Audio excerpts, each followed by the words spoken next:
that we need to be at least at the same level as states. This is the Go Maluku podcast. All right.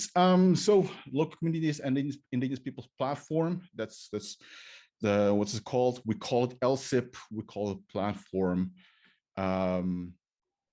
Most of the times, and nobody calls it local communities and Indigenous Peoples platform.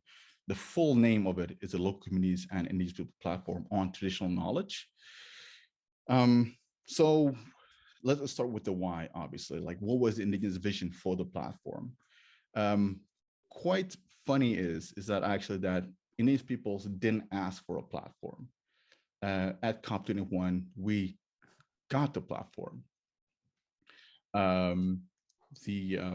It was in Paris, and in India was there, and a lot of too was there as well. And there's a lot of you were in the chat in this Zoom right now that were there in Paris as well.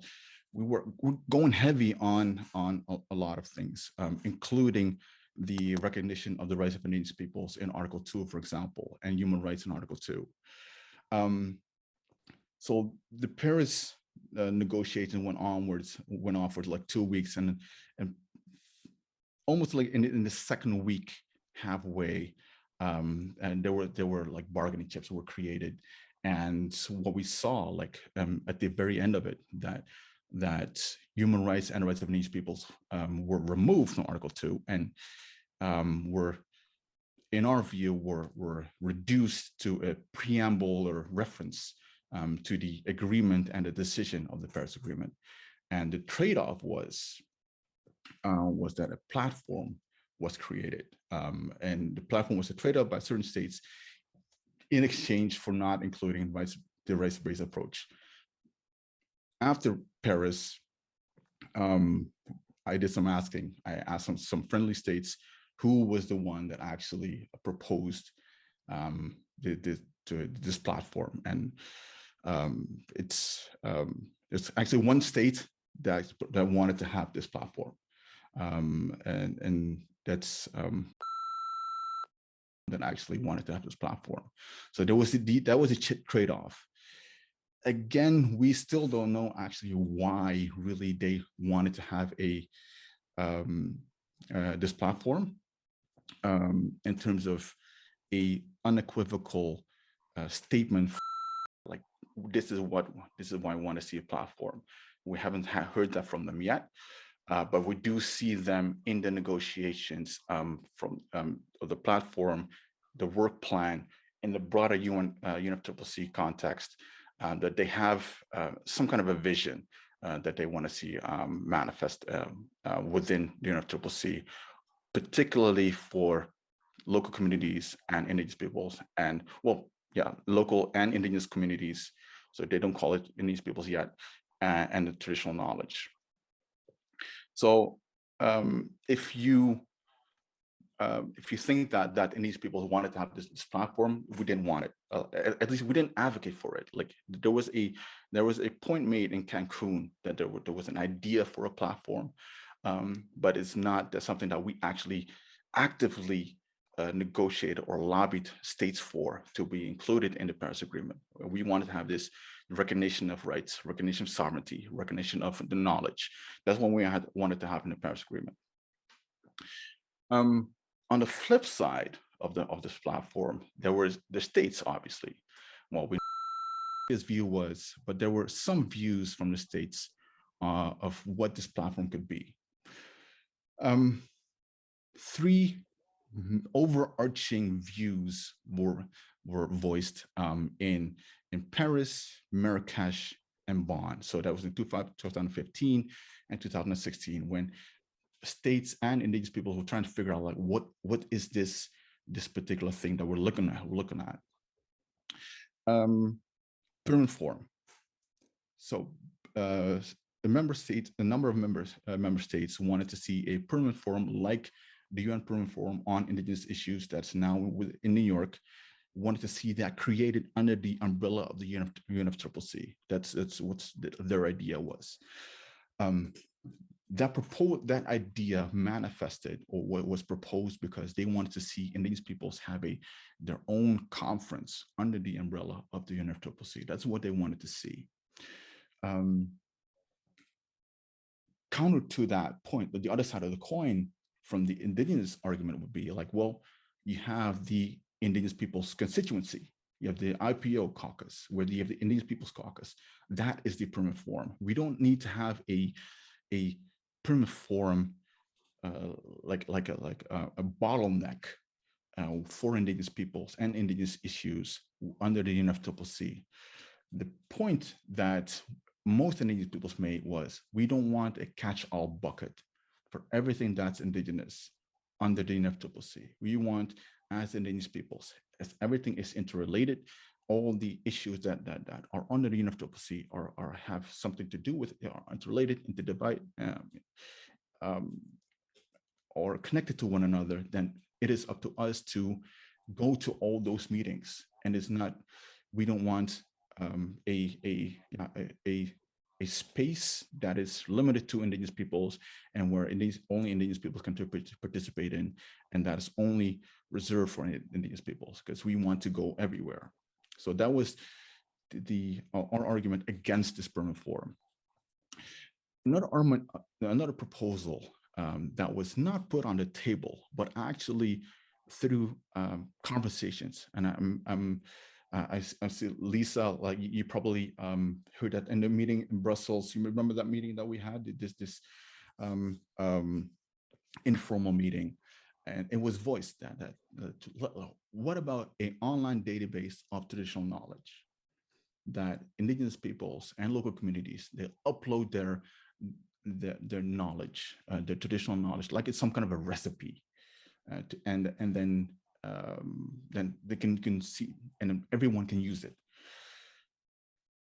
That was a very dangerous proposal that we saw being, and you did see states dangling their feet in the water. Like, all right, what do Indigenous people feel? How do they feel about this? Immediately, the majority of Indigenous peoples, and like I said, I'm very frank on this one. There was one region that was okay with it. There was one region that was okay with it, with this online database.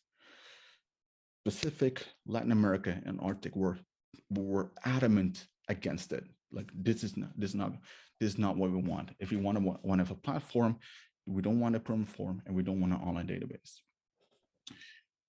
There were a number of states that said, no, let's ask Indigenous peoples. And we built around those states, like Canada, like Mexico, like Guatemala, and quite frankly, New Zealand back then. New Zealand and quite a number of states said, let's ask Indigenous peoples. Was also when they saw that we were against an online database, they proposed this online database. They moved from that to, at least for the time being, they moved from online database to let's ask Indigenous peoples, and let's try to facilitate that. So that's the idea of what the visions were, how they see this whole local communities and Indigenous peoples platform.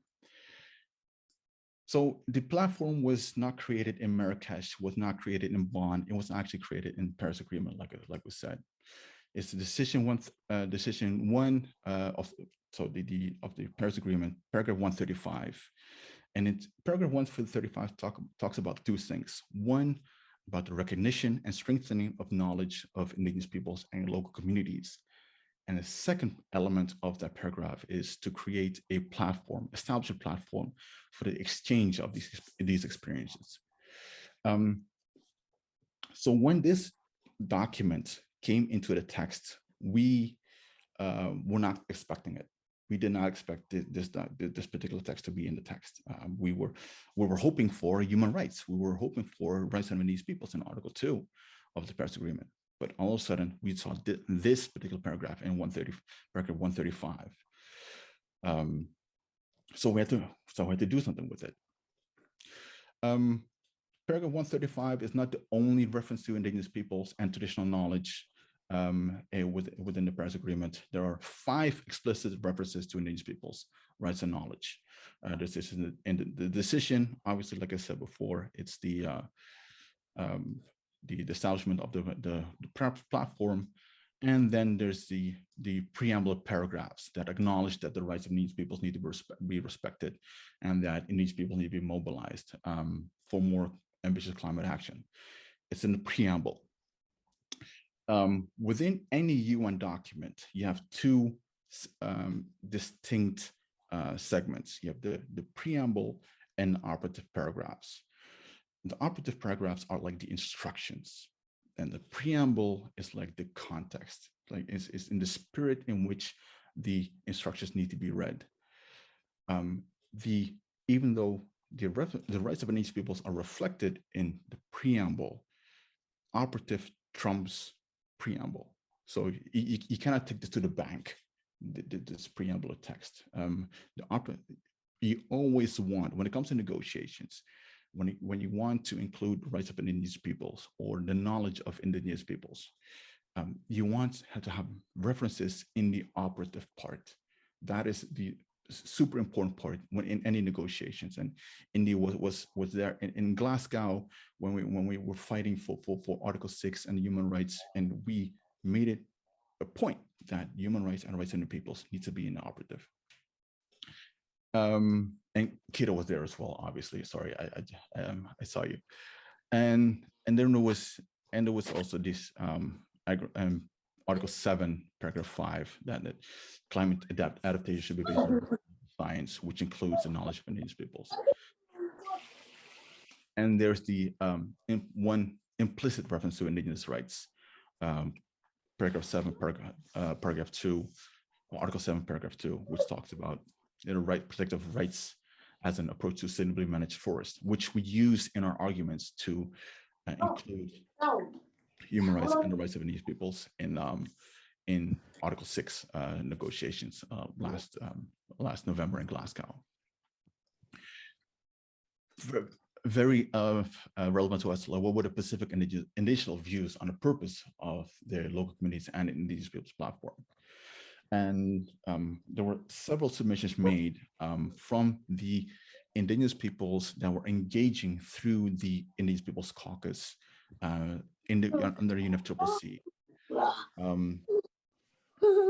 That were, sorry, somebody has a microphone on. I'll wait for a second. All right. So there was a joint submission was made by the Arctic, Latin America, and the Pacific regions. The reason why these 3 regions came together to come up with like what's the purpose and content and structure of the platform was that there were so divergent views amongst Indigenous peoples, and that we felt the need to, all right, let's see what we have in common. What are the commonalities? And the ones that were so close to each other were the Arctic, Latin America, and the Pacific. And pretty much from Bonn 2016 up until the final gavel landed in Katowice, Poland, these 3 regions have been actively working together to really push forward a narrative of the platform that would connect the local with the decision makers at the international level. So the vision of the views on purpose were from these 3 regions were that to provide the UNFCCC with high-level advice on relevant issues from the Indigenous people's point of view, to guide and enhance action on climate change. And also we saw the need that this platform to play a very important role in enhancing the status of quote unquote traditional knowledge of Indigenous peoples or Indigenous knowledge within as a broadening the knowledge base to fight climate change and to inform and to inform climate action. And I say quote unquote because traditional knowledge is not the term that we like to use. It's a term that's been touted by the UN. It's been used by the UN. It implies that the knowledge is old, rusty, and dusty, whereas if you refer to it as the knowledge of indigenous peoples, you do two things.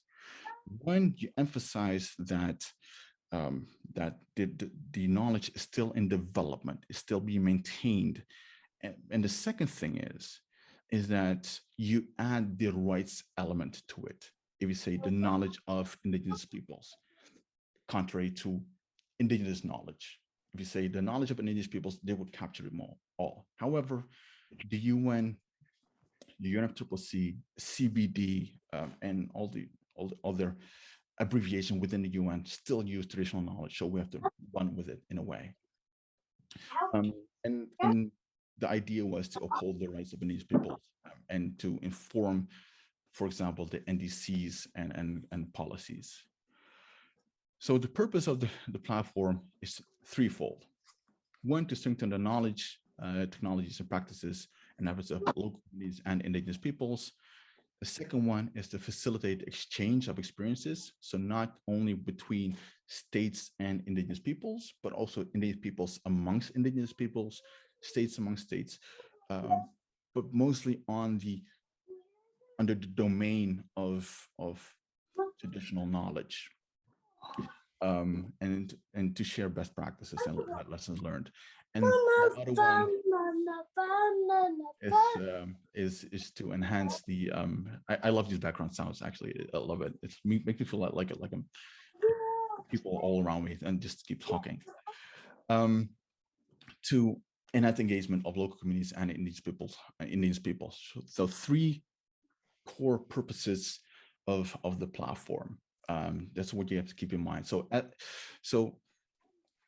hypothetically, if you would become the member of the Facilitative Working Group, if you would be the incumbent to Jane, then these are the purposes that you need to keep in mind.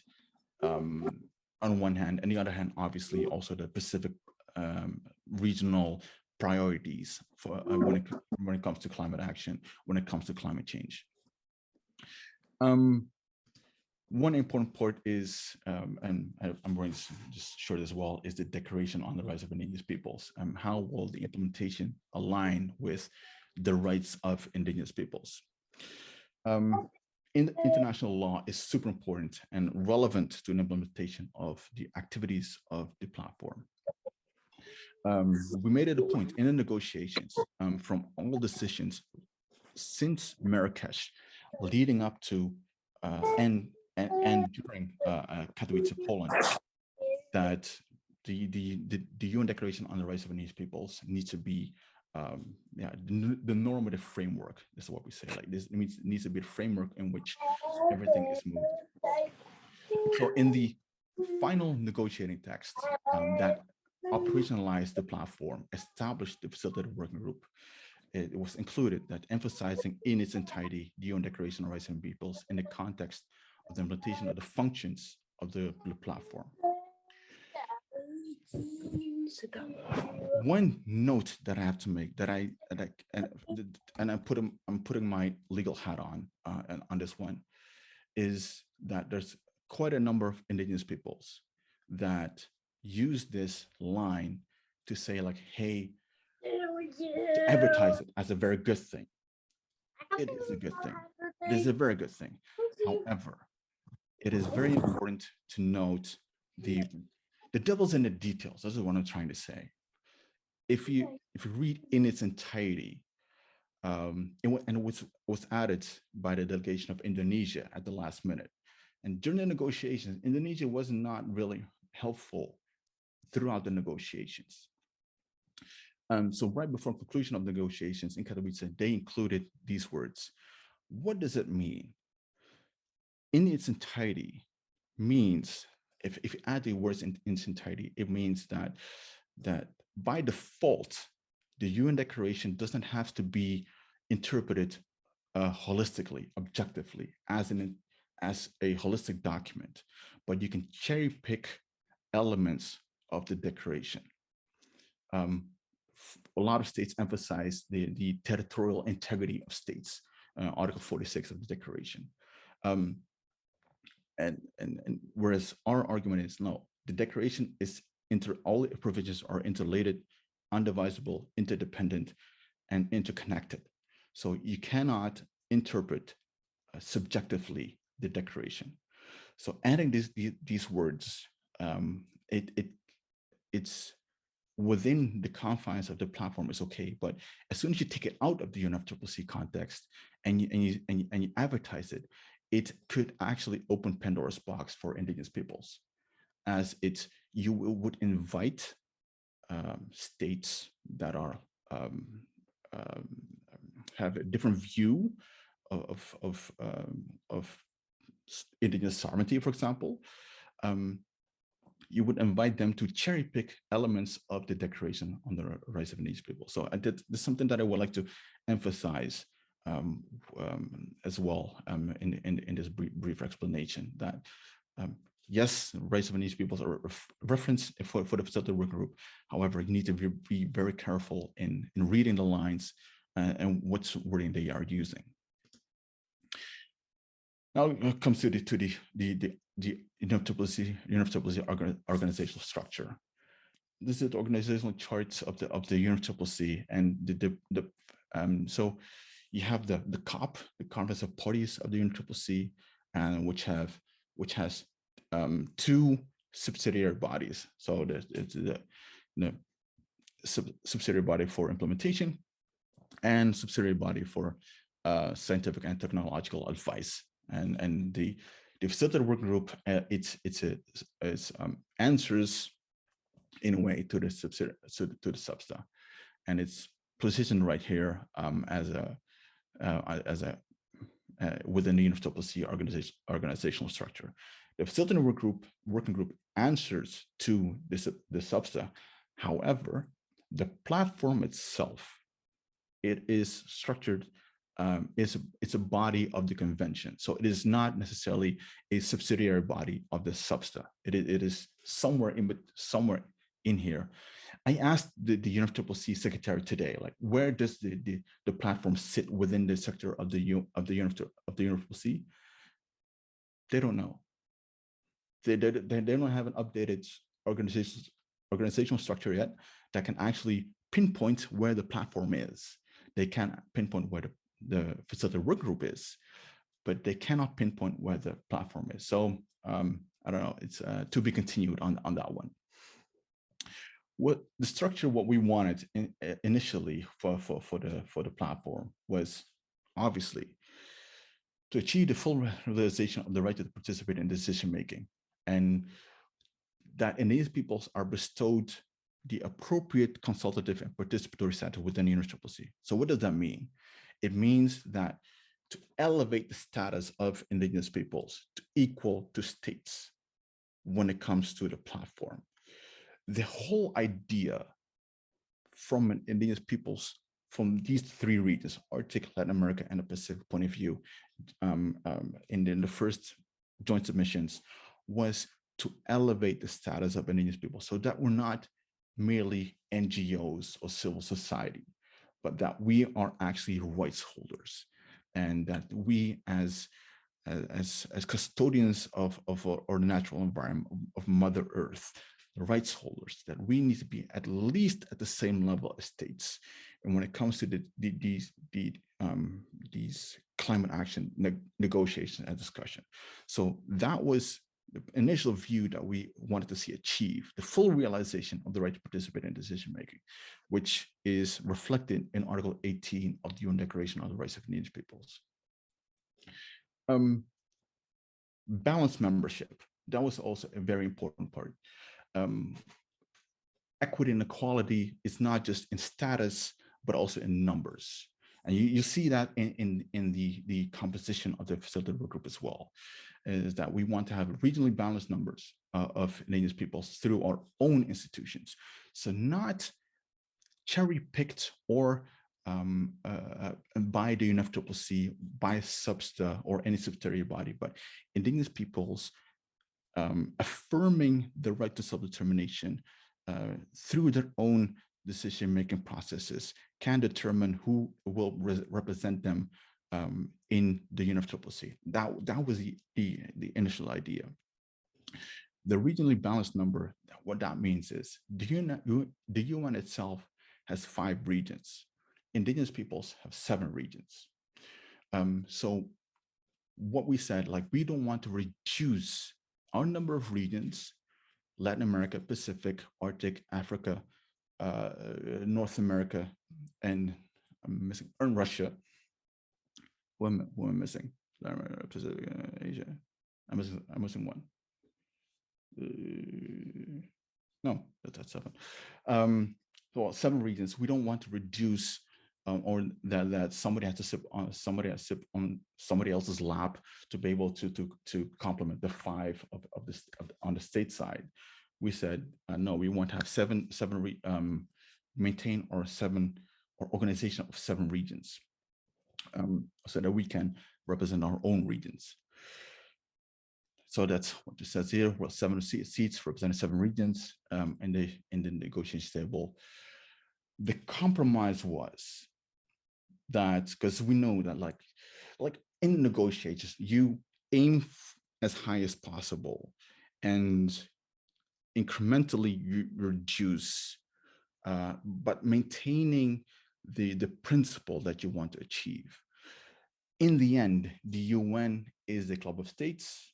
It relies on its intergovernmental process, and you know that the UN is willing to do everything except for one thing, and which is give Indigenous peoples voting status or like veto rights. That's what they don't want, right?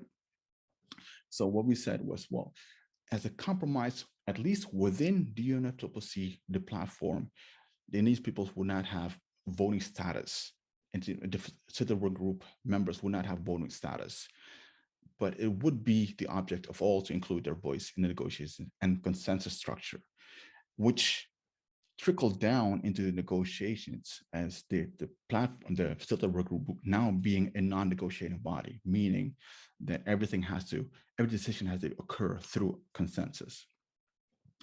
And then opportunity to take the floor on the same conditions as states, that's similar to equity and equality in terms of participation. And then any outcomes on the platform should be communicated to the COP through one of the 7 indigenous regions. Was an initial idea, but we let that go. And establishment of a secretary for the platform, which is now a dedicated team within the UNFCCC secretariat that is dedicated to the Facilitative Work Group and a platform. So it's called the Local Communities and Indigenous Peoples Platform. Why is it called like that? Because, like I said, the full title is the Local Communities and Indigenous Peoples Platform and Traditional Knowledge. We had the opportunity though, and I remember this conversation I had with TUI, because they asked us, like, what do you want the name to be for the platform? But Indigenous peoples, as sovereign Indigenous peoples, right now 476 million Indigenous people all around the world, we could not come to a consensus on a name. Our suggestion was to call it Fiti, because of the Fiji presidency during COP23, and to activate the PSIDs as well, because we thought that this platform could also be a very good vehicle for the PSIDs to activate the customary law, indigenous law, customs and traditional knowledge, et cetera, et cetera. So we thought we really wanted to activate the PSIDs as well, and maybe because the Facilitative Work Group is now going into a review year, that maybe when it comes to a new the renewal, that we can negotiate a new name, but only if local communities are removed from the equation, which is also a different point, but I'll go into that later. what's one key aspect of the platform? So the platform has a lot of things that it can do and it cannot do. And what is one key aspect of the platform to advance our indigenous worldview is that if you look at the UN, it's siloed. Like you have climate change under UNFCCC, biodiversity on the CBD, desertification on something, oceans under UNCLOS or BBNJ, human rights in Geneva, pesticides, Basel, Rotterdam, and Stockholm Convention. It's all siloed, which goes against the indigenous worldview that everything is connected, which goes against like what everything has something to do with one another. So our worldview of everything is interconnected, interdependent, interrelated, indivisible, and same thing with a declaration. It embodies the same worldviews. That what we wanted to do is that this platform, the Facilitative Working Group, needed to have the ability to leap over those silos and to communicate with all the other UN instances, entities like the MRIP, like the Preamble Forum, like the CBD, so that, yeah, to draw indigenous expertise and to garner stronger climate action, more informed, and also, which was also important, human rights was not considered an important element in climate action. And what we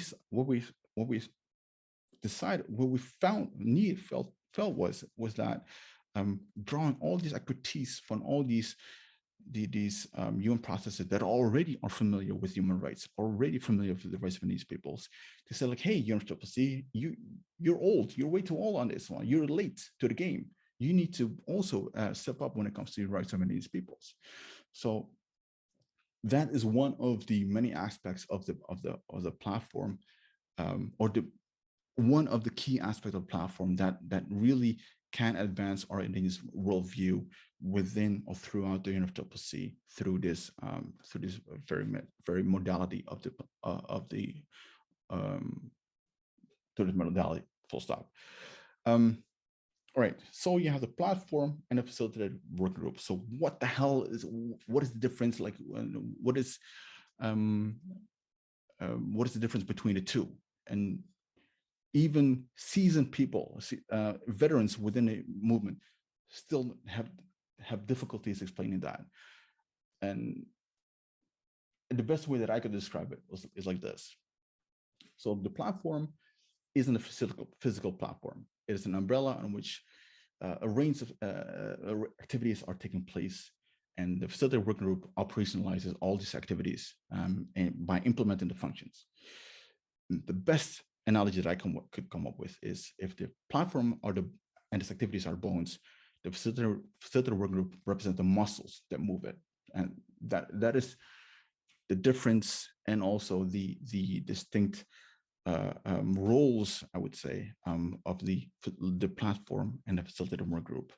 And I hope that Jane by now has a more elaborate or better analogy or to describe the difference between the two. So the platform is a body of the what. So you say you have the COP, CMA, or CMP, or the COP, CMP, or CMA. So the COP is the governing body of the Universal Peoples. So that's the umbrella, the United Nations Framework Convention on Climate Change. Then you have the Kyoto Protocol, which is part. It's a separate process, but also has a conference of parties. Then you have the Paris Agreement. Mind you, that the conference of parties of the Paris Agreement is not the same as the conference of parties of the UNFCCC. So, because not all the members of the UNFCCC have ratified the Paris Agreement. Iran is one of them.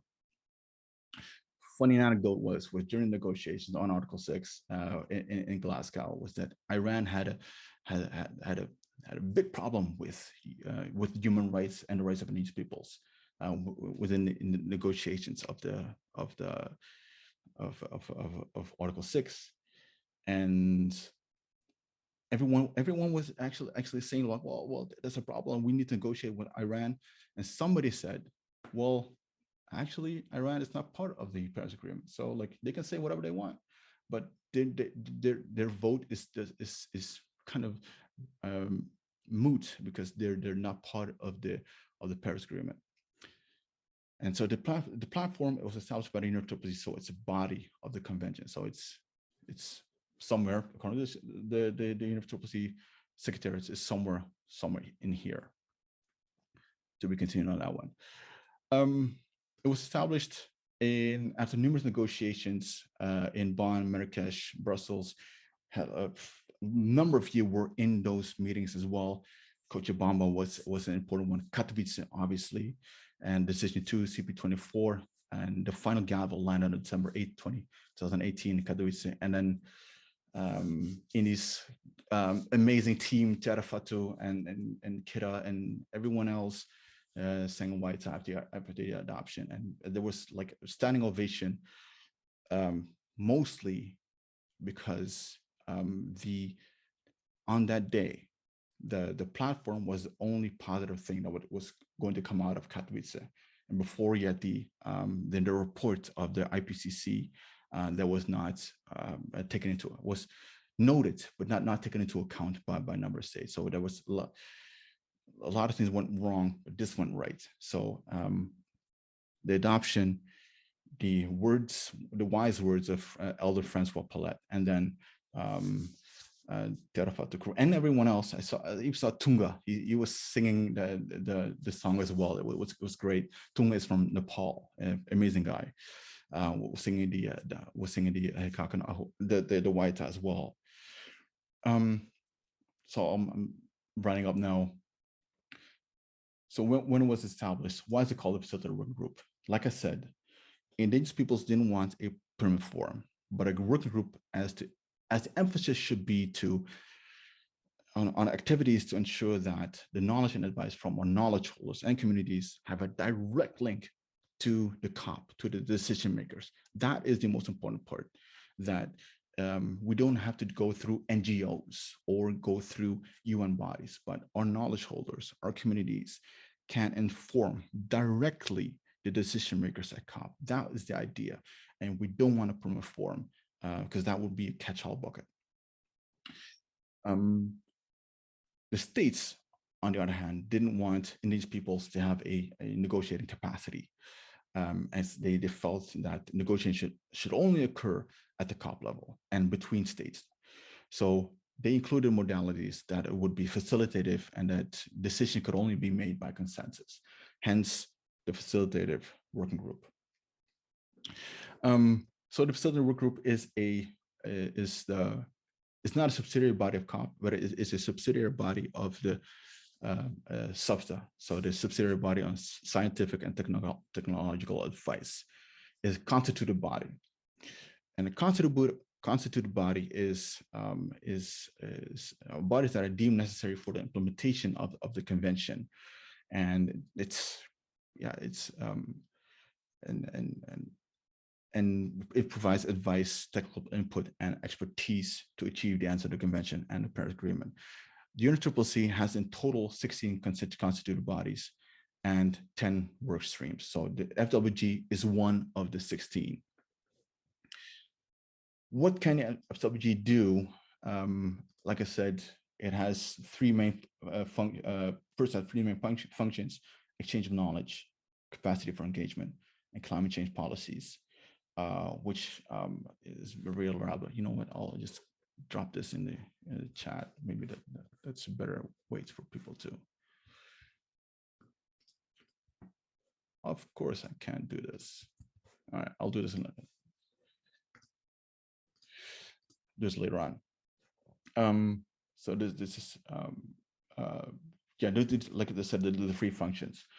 What the FWG has done so far has they created they just recently completed a 2-year work plan with 12 elaborate activities that have overlaps, or they attempt to achieve overlap with at least one of the three or two of the three functions of the platform that I mentioned before.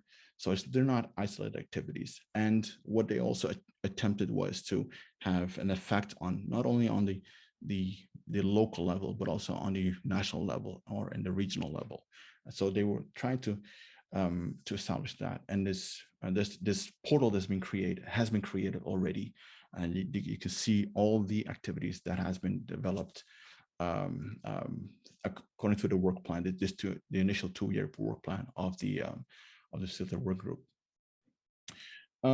Is the Facilitative Work Group the only UNFCCC body that contributes to the work of the unit of Indigenous Peoples? Absolutely not. This by our great friends over at SHIEL, so that's the Center for International Environmental Law. They created this amazing chart, and it actually says, so in the top are the constituted bodies, which the Facilitative Work Group is one of them, and it actually outlines like any references to Indigenous peoples in this work plan. Most of them do. Are there opportunities to participate or attend as Indigenous peoples? Most of them do. Interaction with the platform and the Facilitative Work Group, most of them have the opportunity and focus on Indigenous peoples. Some of them have them as well. But in the final part, there's no focus on Indigenous peoples. It is because Indigenous peoples did not engage with them. It's not that they don't want it, but it is not Indigenous people did not engage with them. And this goes to a broader issue, not broad issue, but a broader point that I'd like to make is that the Facilitative Work Group is just a tool in a toolbox for Indigenous peoples. It is not everything. The most important part of the Indigenous diplomacy and advocacy is the caucus, or the representatives, or delegates.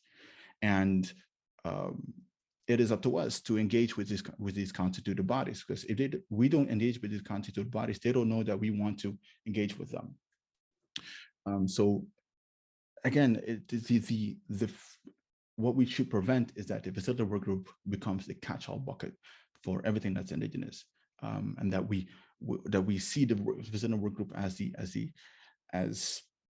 elite, as in not the right way to say it, as those are the ones that will advance our issues. No, we as a caucus, we as Indigenous peoples are the ones that need to advance our issues, and the Facilitative Work Group can assist us in that, can amplify our voice in that. So these are constituted bodies and the thematic work streams that have opportunities for Indigenous peoples and then contribute to the work of Indigenous peoples under UNFCCC. So the composition of the Facilitative Work Group, like I said, equality, numbers, and status between the states and Indigenous peoples was one of the key topics during the operationalization. So there's the 7, we were adamant, we have 7 regions. You as states, you figure it out. You figure out how you complement that, how you bring balance to that. But we have 7 regions, and we stick to that. We have 7 primary representatives and 7 alternate representatives. So what the UNFCCC came up with the 5 regions. So they're the only 5 regions: WEOG, Asia Pacific. I don't know why they still have connected Asia to Pacific or Pacific to Asia, but just and then 3 other regions, and 1 from the SITS group and 1 from the LDCs group, and then also added with the alternate. So that would come up with that's a way to like this. So like the 7 + 7. So 14 representatives. The key word in this are representatives. The Indigenous representatives to the Facilitative Working Group are not individual experts. They're not like the permanent forum individual experts. They participate through their own capacity. Hence why we were so adamant on this regional selection process, because these representatives represent the region, and they're not engaging in their own personal capacity, and that's why we made it adamant that we were adamant about that. We have 14 representatives, half of which are representatives of parties, half of which are representatives nominated by Indigenous peoples, representing the region and the views of the wider caucus. So not just the region, but also the wider caucus. And later down the line, probably there's this idea to add three representatives of the local communities, and then 3 additional party representatives. But then again, like if you have 10 representatives of states, how will which is a discussion right now? How will Indigenous peoples, with the 7 regions, how would you accommodate that to make it to see that balance between state and Indigenous peoples? Because that is what the equality in numbers and status is something that we always want to keep to emphasize. How the Indigenous representatives are nominated, like I said, members are not individual experts, but representatives of their regions, and should always seek guidance from their regions. Now, every region has a different process. Every region is one region is more structured or better equipped than the other region. I can imagine that the Arctic has a better infrastructure than Africa or whatever. But every region has their own decision-making process, and these appointments are made by the respective regions through our own process and determined by Indigenous peoples ourselves. And then the names are forwarded to the vocal point. So the UNFCCC works with vocal points. Indigenous Peoples Caucus is a constituency which has a vocal point to the secretariat, and we have to send the 2 names to the vocal point, and then he will send it to the secretariat, and then the chair of the substa will then is then notified of all the appointments. So there's it's like a non-objection basis, because these nominations have not been blocked. Mostly one, because the FWG is a non-negotiating body, and the second one is that they are respecting that we are doing our own due diligence, and that the representatives know the UNFCCC system, know what needs to happen, and are able to go into the dialogue with states. So the chairs of the Facilitative Work Group are 2 co-chairs, one from the state side and one from the Indigenous people side. So you always have 2 co-chairs and 2 vice co-chairs. I believe Jane is vice co-chair. And taking into account, obviously, a regional geographic balance and a strive for general balance. We have come to this point because the members may only serve a term for 3 years and not eligible for 2 consecutive terms. And they have to remain in that office or position until the successors have been elected. So if you're nominated as a Facilitative Working Group member, you have 3 years to serve. And right now, you have the review of the Facilitative Work Group, and it's empty because we still don't know what's going on right now. So that's almost like 40 minute explanation of the local communities in the people platform, Facilitative Work Group. 3 important points that still remain to make. Persisting FWG issues voiced by majority of Indigenous people's representatives. Like I said, I want to be very frank so that you know what you're up against. One is this online database of traditional knowledge, something that it's still, you can see it. It is not just within the UNFCCC. Our knowledge isn't, like I said, is a website they can download from a website. There's a fear for monetization of Indigenous knowledge that is happening right now, that's being geared up. What I also see, and this is where this wide angle lens comes in, this holistic view of Indigenous peoples looking over the silos or the compartments of the UN. There's a database trend that is visible outside of the UNFCCC. The WTO is gearing up to create its database of this database under the BBNJ. UNCLOS, there was this idea to do this as well. We've been so far, next month, they did the final negotiations. We've been able to say like, well, this clearinghouse mechanism is okay, but the only thing that we want is to signal and not to have a database of knowledge, of traditional knowledge or marine genetic resources. But you want to the best that we can say is that we want to have the ability to signal it. This database trend is visible, so we need to be very careful about of that, and that's a persistent issue voiced by a lot of Indigenous peoples. These people moving out of the game. What I mean by that is the supreme decision-making body for Indigenous peoples at the UNFCCC is and will always remain the Indigenous Caucus. It's not the FWG; it is the Indigenous Caucus, and the persistent issues that people that share is that the concern that the Facilitative Working Group is being invited to be a talking party to the very constituent bodies of the UNFCCC and its member states instead of the caucus and its delegates, so that it's unintentionally it is moving the caucus to the side, and that is something that that the majority of Indigenous peoples want the incoming FWG members to be aware of. Again, in Declaration Rights of Indigenous Peoples, Article 3, it's a right to self-determination. Article 18, right to participate in decision-making processes, are continuously emphasized by the caucus when it comes to this. Participation of local communities is an issue as well. So far, they have not come forward yet or formed a constituency.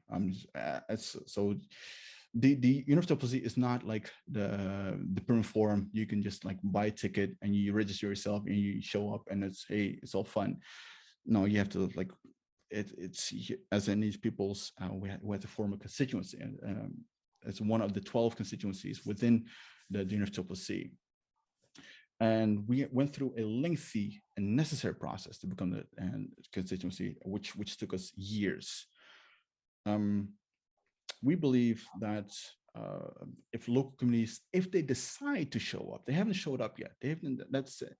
They haven't said we want to participate in this platform yet. They haven't said that, and there wasn't a motion or indication that they want to form a constituency so that they can be part of this platform yet.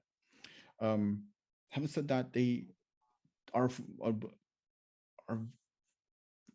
thought or belief is that the local community should not be awarded a shortcut to become a constituency, because there was a number of states that said, well, what if local communities they show up to the SUBSTA, said like, hey, we want to become we want to engage within the platform, and then through the SUBSTA they can immediately engage with the platform. That's a shortcut, and that's not something that we believe that's fair to not just Indigenous people's constituency, but there's a lot of groups that want to be farmers right now. They're not an officially recognized constituency yet within the UNFCCC, so they're still working towards it. The people with disabilities still want to become a constituency within the UNFCCC. All have to go through a very lengthy and cumbersome process. So this would be very unfair to all the other constituencies that are doing a lot of hard work to trying to become one. And also there's a danger that local communities are used to as an excuse by states to hold up implementation of activities of the platform. And also danger that, which is the most important one, so when you start to talk about local communities, a lot of states want to, like on the CBD, all right, what is the definition of local communities? As soon as and we got that question in Bonn in 17. Indigenous peoples were asked, what is the definition of local communities? Our first response was, we do not comment on issues of local communities because we don't want anyone to comment on the definition of Indigenous peoples. Indigenous people themselves can define who they are and who they aren't. Indigenous peoples and it all comes down to self-identification. And if you start open up this, it will open up Pandora's box. If you start giving the tools or for the definition of local communities, it will also invite a definition that they want a definition of Indigenous peoples themselves. And that is something that we should prevent at all costs, at all times. Because Indigenous peoples, it's all about self-identification. There is a working definition, which is the Martinez-Cobo working definition, which is fine, we can work with, but we don't want a definition of Indigenous peoples, because the implication would be that some Indigenous peoples would not be called Indigenous peoples anymore. And that's not what we want, because it's all about self-identification. And the final point is that the Facilitative Working Group is becoming a paper machine. Many Indigenous people fear that platform is becoming a paper machine, and it's already touted as like it produces on paper what we already know as Indigenous peoples in terms of knowledge and everything else. And there's this request that incoming members focus on actions instead of like creating more papers. I'm not saying that the first work plan was shit. It was great. There was a lot of very good documents created, but what we should prevent is that it becomes a machine that creates all these documents, continuously creating documents, whereas focusing on action should be very important. Also that I want to put on your radar is what's coming down on the pipeline. Implementation of Article 6. We just finalized negotiation of Article 6 in Glasgow, which was lengthy, which hard, barely caught up on my sleep, which is an implementation of Article 6, which is on carbon markets.